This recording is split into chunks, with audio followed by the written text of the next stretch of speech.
The news breaking tonight that what 6 congressional representatives think the CIA director told them about the CIA misleading them is not what the CIA director thinks he told them. With that, ladies and gentlemen, here is Rachel Maddow. Good evening, Rachel. Good evening, Keith. Thank you very much for that. And it is sort of an amazing story. We will be talking about Sarah Palin and Mark Sanford and Senator John Ensign of Nevada this hour. Yes, the original summertime Republican fall from grace story actually gets fallier from grace tonight. You thought the John Ensign scandal was over. There is more. We will be discussing Republican self-destruction with the New York Times columnist Frank Rich, who'll be joining me here in the studio. That is all to come, but we are beginning with some breaking news. CIA officials have misled Congress since 2001. That is no longer just a controversial allegation from Speaker of the House Nancy Pelosi.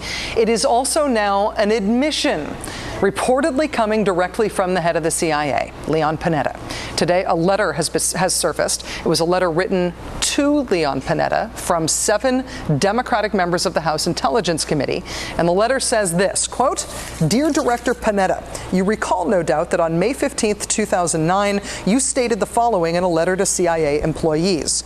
Let me be clear, it is not our policy or practice to mislead Congress. That is against our laws and values.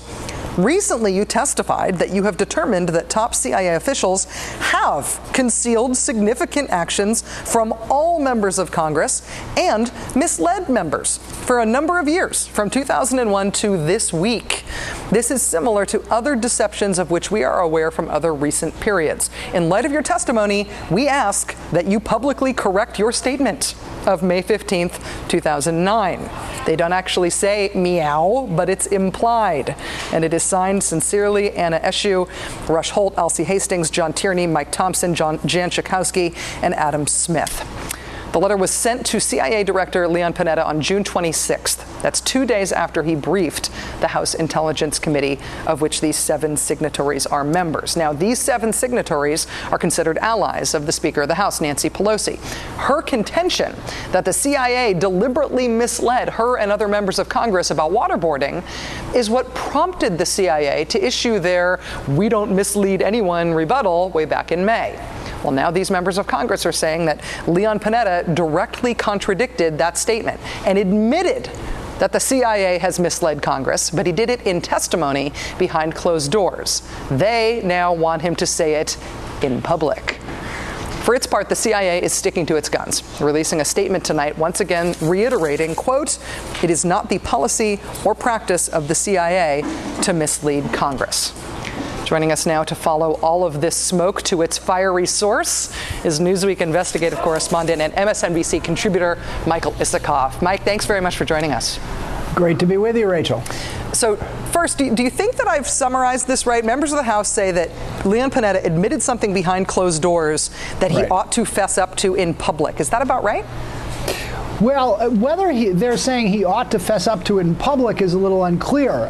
But, you know, look, it is very hard to tell at this point whether we are talking about a serious potential federal crime here, and it is a federal crime for the CIA to conceal information or lie to Congress, as Chairman Reyes said, or whether this is a political food fight by the Democrats trying to defend Speaker Pelosi from what they view as bogus charges by the Republicans relating to her comments about waterboarding, because we don't know what the underlying information is. We know that it is not related to the interrogation dispute that presumably sparked this, because that's what the whole issue of waterboarding, when Pelosi said she was misled about waterboarding. We know that from both sides on this, that the underlying program was highly classified. It's not clear that this was some program that was concealed entirely, as opposed to what we think it is, was some adjustment or modification to an ongoing program that the Congress was told about, but was not told about the modification. So there's a lot of unanswered questions here, but there's unquestionably a lot of politics behind this. It certainly seems, particularly because of the list of signatories, because it's only members of the House Intelligence Committee from the Democratic Party who have signed on to this. And because of the brouhaha over Nancy Pelosi in the past, it certainly seems like there's some politics at work here. But then the timing seems really weird. The letter is dated June 26th, so it's been out for a few weeks now. It's just surfaced today. The only thing that we know that's going on in intelligence politics right now is that there is a bill, the intelligence bill is moving through Congress that has some controversial assertions about how many members of Congress should be in on the super secret briefings. Do you think that it's possible that this whole kerfuffle, this release of this document is related to that bill, to trying to change current politics? Absolutely. Okay. That bill was scheduled to come to the House floor tomorrow. And one of the extraordinary things that happened today is that the White House, the Obama White House, threatened to veto the bill if it included a provision that Speaker Pelosi and the House Democrats put in it, requiring all members of the Intelligence Committee to be notified about covert programs, as opposed to the so-called Gang of Eight, just the chairs of the relevant committees and the leadership of both chambers. And look, the Democrats put that in there. Pelosi put that in there because they said the Gang of Eight was so subject to manipulation.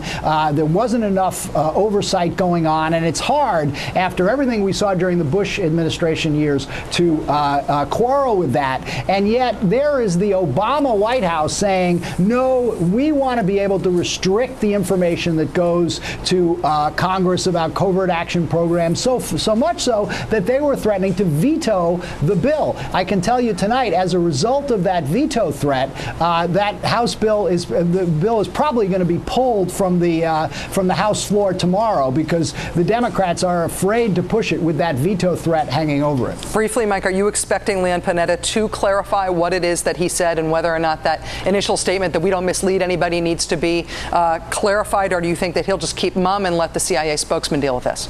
Hard to know. The statement tonight that the agency put out is remarkably unrevealing, emphasizing only that they came forward on their own, or Panetta came forward on his own to disclose it. We're going to have to see whether all this smokes him out or not. Michael Isikoff, Newsweek investigative correspondent and NBC contributor, a man who is very much on top of this stuff. Thanks very much for joining us tonight on short notice. Appreciate it. Thank you.